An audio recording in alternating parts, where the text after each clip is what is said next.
Bonjour ou bonsoir selon l'heure à laquelle vous nous regardez, je suis votre chroniqueur audio et animateur de podcast à l'ODJ Média. Aujourd'hui, j'ai le plaisir de vous lire fidèlement la chronique de l'auteur Anouar Cherkaoui, consacrée au rôle psychologique des stars du football dans l'imaginaire des foules. Préparez-vous à plonger dans une réflexion passionnante, où émotion, rêve et ferveur populaire se rencontrent.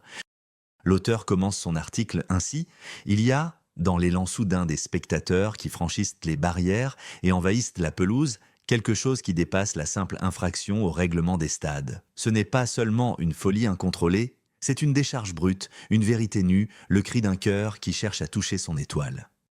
L'envoûtement de la légende Messi, Ronaldo et d'autres géants du ballon rond ne sont plus, pour leurs admirateurs, de simples athlètes courant derrière un ballon. Ils sont devenus symboles, incarnation vivante d'un rêve d'enfance. Celui qui surgit des tribunes ne voit pas un joueur ordinaire. Il aperçoit sa propre légende, celle qu'il a accompagnée sur l'écran du téléviseur ou dans les récits enflammés des amis et des voisins. À cet instant, la frontière entre réalité et imaginaire se dissout. Le débordement des émotions. Sur le plan psychologique, cette irruption traduit un phénomène de l'identification affective. Le supporter vit à travers son idole, il triomphe avec ses victoires, tremble avec ses défaites. Quand le joueur est devant lui, de chair et d'os, toutes les émotions éclatent d'un coup. Gratitude, admiration, amour, ferveur. Alors, certains embrassent la tête du joueur, d'autres s'inclinent devant lui, comme on s'inclinerait devant un poète ou un saint. La quête d'éternité.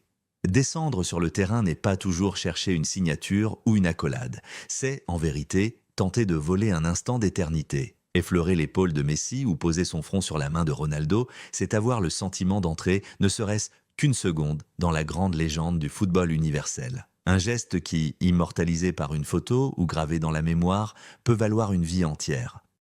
L'auteur ajoute ainsi la beauté humaine.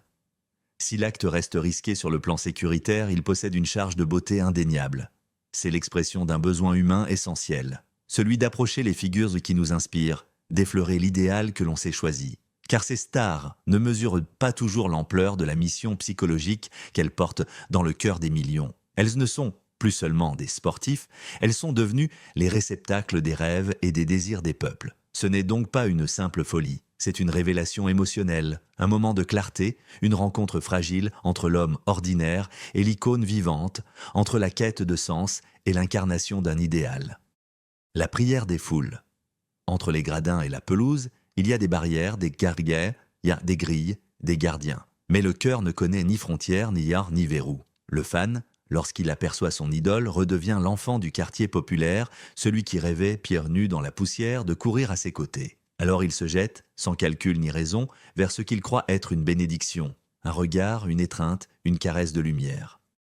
Le stade devient temple, le joueur se fait icône, et l'élan du supporter prend des allures de prière. Ce n'est plus une transgression, c'est une liturgie improvisée, une foi en mouvement, une marche éperdue vers l'éternité. Du Maroc au fin fond de l'Afrique, de Casablanca à Dakar, de Rabat à Bamako, les stades vibrent de la même fièvre. Les tambours africains répondent aux chants des ultra-marocains, les cris populaires s'unissent en un torrent d'ivresse.